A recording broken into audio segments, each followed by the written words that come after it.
Representative Dunkin. Thank you, Mr. Speaker. Mr. Speaker, can I ask you some questions? That's a responsible year. Responsible yield. Are we expecting any other or any additional revenue enhancement legislation outside of this? Representative, I don't know of anybody that's planning anything along those lines today. What I've said publicly about the current deficit of the state of Illinois is that you cannot cut your way out of the deficit, that we need a balanced approach, cuts but additional revenue. And I stand ready to negotiate with the appropriate people to accomplish that goal. And I stand ready to work with you and those people to help accomplish that goal. You know, some of our districts are not identical, or a lot of our districts are not identical. It's not sort of your traditional Democratic district. And there are some individuals who make $1 million in their business construct, but they're not necessarily millionaires. And I know we have this particular threshold, but it's a combined set of incomes, especially on the S corporation, as you highlighted, or the LLC. And I guess my question or my perplexity is this the answer? Or is this a piecemeal answer? And when we're going to have this bipartisan discussion on a real comprehensive solution to funding education, to taking care of some of our debt, be it pension and our overall bills of vendors.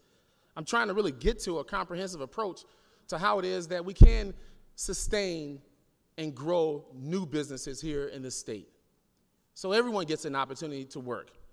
I'm just not sure if this is the right answer, or should this be combined with a comprehensive reform effort along with a comprehensive revenue enhancement concept. And I think the speaker, one of the guys across the aisle, stated that, you know, this is good political optics. It is. But it's not the answer.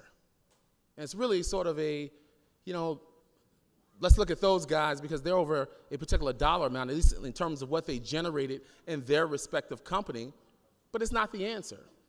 And so I'm sitting here scratching my head, a bit perplexed, again, on how it is that we get to really dealing with some of these hard questions of how we tax people, how we fund schools. We're still funding schools based off of the property tax. So if you live in a place like Harvey, if you live on certain parts of the South Side, certain parts of Rockford, certain parts of East St. Louis, certain parts of Decatur, or on the southeast side of Springfield, property taxes is just not the answer in most of our regions. And this here, again, this piecemeal approach is quite perplexing because it's really not going to be a comprehensive answer to how it is that we fund education in this state. It's a real convenient approach.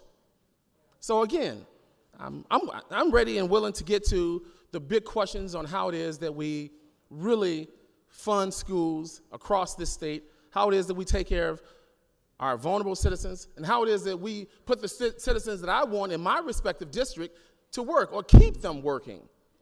I'm about incentives and job growth. And most of us who ran for office feel the same way. So again, I'm listening to debate. I'm trying to figure this out, but I really wish that we can take the lead on a real and true and genuine approach to revenue, new revenue, and comprehensive reform on how it is that we're going to take this state to the level that we all can be proud of. Thank you.